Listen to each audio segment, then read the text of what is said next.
Hello friend, कैसे हैं आप लोग। मुझे पूरा उम्मीद है कि आप लोग अच्छे होंगे, स्वस्थ होंगे। आइए, आपका वेलकम है अपने YouTube channel Bihari math class में। जैसा कि मैं आपको बता दूं, मैं आपके सामने 10th क्लास का एनसीईआरटी का मैथ पढ़ाने के लिए आया हूं।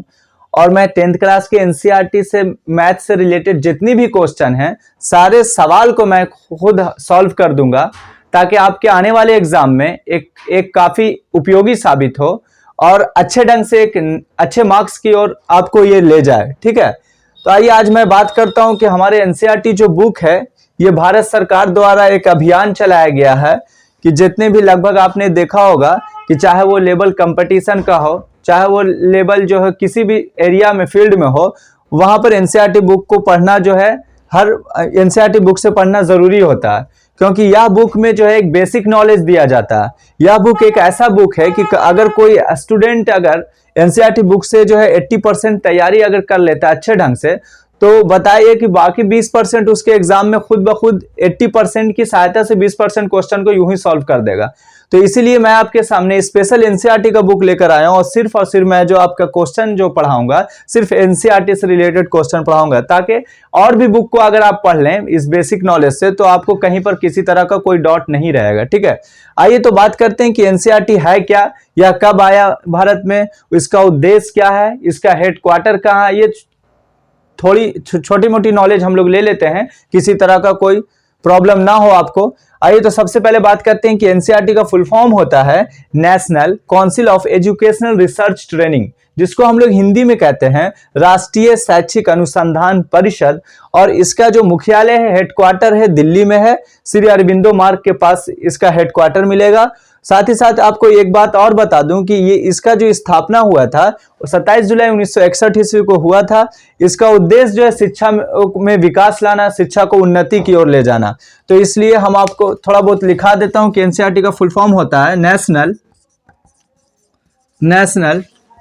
काउंसिल ऑफ एजुकेशनल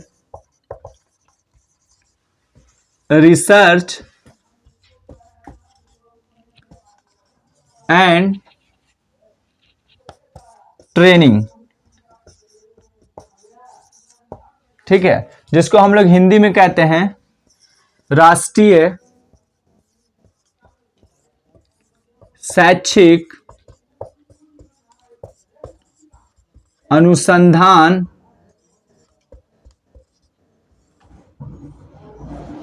परिषद। राष्ट्रीय शैक्षिक अनुसंधान परिषद के नाम से जानते हैं। इसकी स्थापना जो हुई थी 27 जुलाई 1961 ईस्वी में। इसका मुख्यालय जो है दिल्ली में मिलेगा। ठीक है, इसका उद्देश्य क्या है ये भी जान लेते हैं।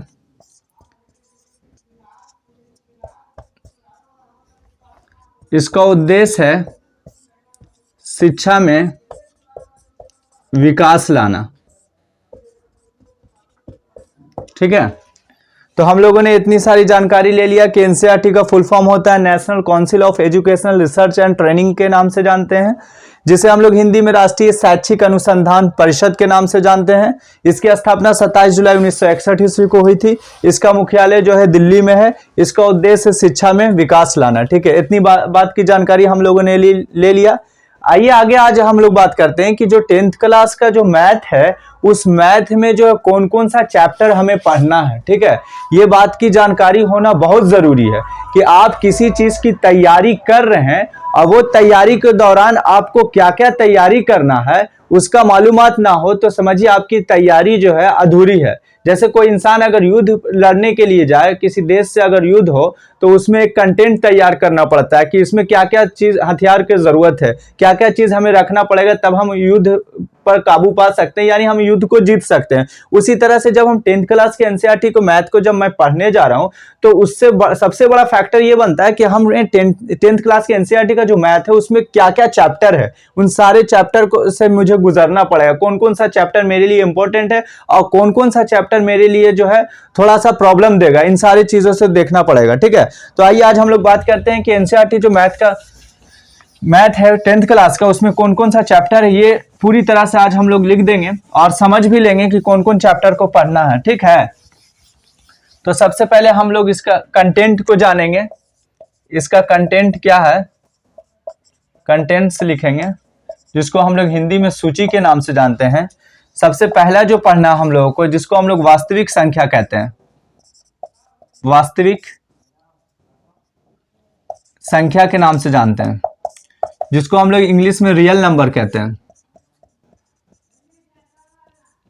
Real number.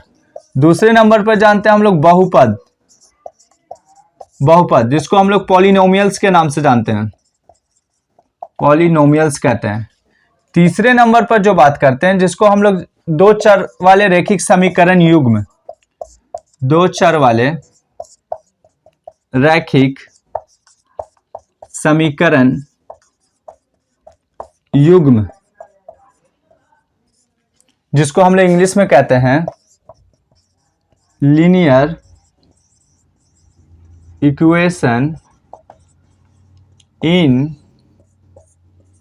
Two variables, linear equation in two variables.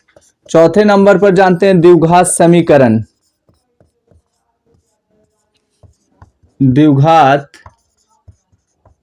समीकरण, जिसको हम लोग इंग्लिश में कहते हैं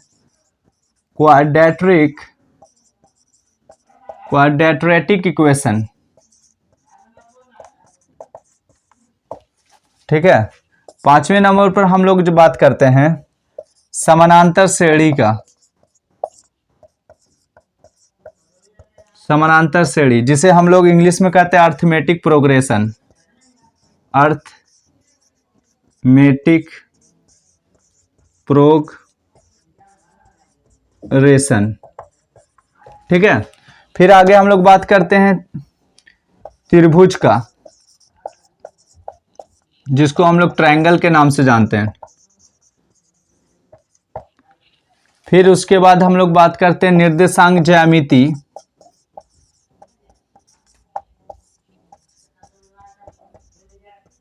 ज्यामिति, जिसको हम लोग इंग्लिश में कोऑर्डिनेट कहते हैं, ठीक है। उसके बाद हम लोग त्रिभुज के त्रिकोणमिति के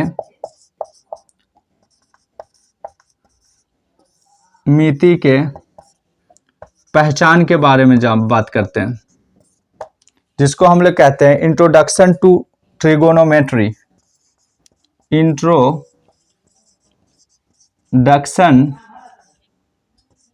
टू ट्रिगोनोमेट्री। उसके बाद फिर है त्रिकोणमिति के पहचान हो गया, इंट्रोडक्शन टू ट्रिगोनोमेट्री हो गया। त्रिकोणमिति के अनुप्रयोग, त्रिकोणमिति के अनुप्रयोग, अनुप्रयोग, जिसको हम लोग कहते हैं application, application of trigonometry, trigonometry, ठीक है।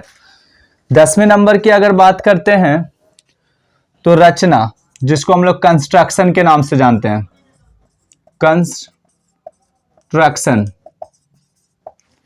11वें नंबर की बात करते हैं तो वृत्त, जिसको हम लोग इंग्लिश में सर्किल कहते हैं। 12वें नंबर वृत्त से संबंधित क्षेत्रफल,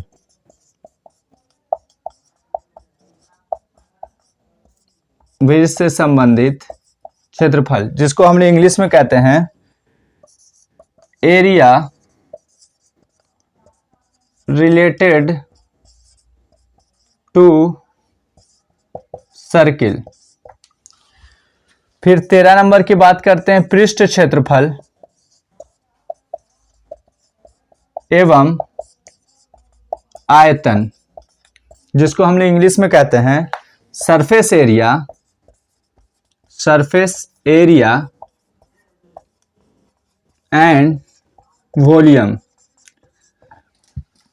14 नंबर की बात करते हैं तो हम लोग सांख्यिकी होता है, सांख्यिकी, जिसको हम लोग स्टैटिस्टिक्स के नाम से जानते हैं। 15 नंबर की बात करते हैं, जिसको हम लोग प्रायिकता कहते हैं,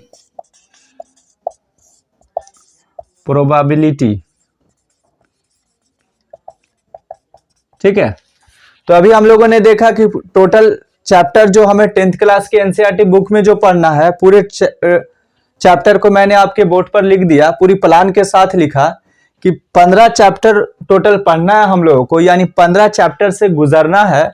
जिसमें सबसे पहला चैप्टर की अगर बात करते हैं, वास्तविक संख्या, जिसको हम लोग इंग्लिश में कहते हैं रियल नंबर। दूसरा चैप्टर की बात करते हैं पॉलिनोमियल्स, बहुपद, जिसको इंग्लिश में कहते हैं पॉलिनोमियल्स कहते हैं। तीसरा चैप्टर की 2 चर वाले रैखिक समीकरण युग्म कहते हैं, जिसको लीनियर इक्वेशन इन 2 वेरिएबल्स के नाम से जानते हैं। चौथे नंबर पे हम लोगों ने जाना द्विघात समीकरण, जिसको क्वाड्रेटिक इक्वेशन के नाम से जानते हैं। 5वें नंबर पर जाना समानांतर श्रेणी, जिसको हम लोग अरिथमेटिक प्रोग्रेशन के नाम से जानते हैं। उसके बाद 6ठे नंबर पर त्रिभुज को जाना, जिसको हम लोग ट्रायंगल कहते हैं। 7वें नंबर पर निर्देशांक ज्यामिति, जिसको कोऑर्डिनेट के नाम से जानते हैं। 8वें नंबर पर त्रिकोणमिति के पहचान, जिसे इंट्रोडक्शन टू ट्रिगोनोमेट्री, त्रिकोणमिति के अनुप्रयोग, एप्लीकेशन ऑफ ट्रिगोनोमेट्री।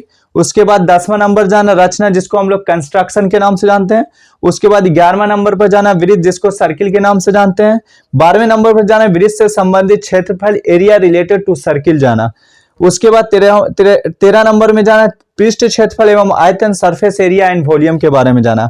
14 नंबर पर जाना सांख्यिकी, जिसको हम लोग स्टैटिस्टिक्स के नाम से जानते हैं। 15 नंबर पर जाना प्रायिकता, जिसको हम लोग प्रोबेबिलिटी के नाम से जानते हैं। ठीक है, तो इन सारे चैप्टर को हम अपने जहन में रख लेंगे, अपने माइंड में सेटअप कर लेंगे।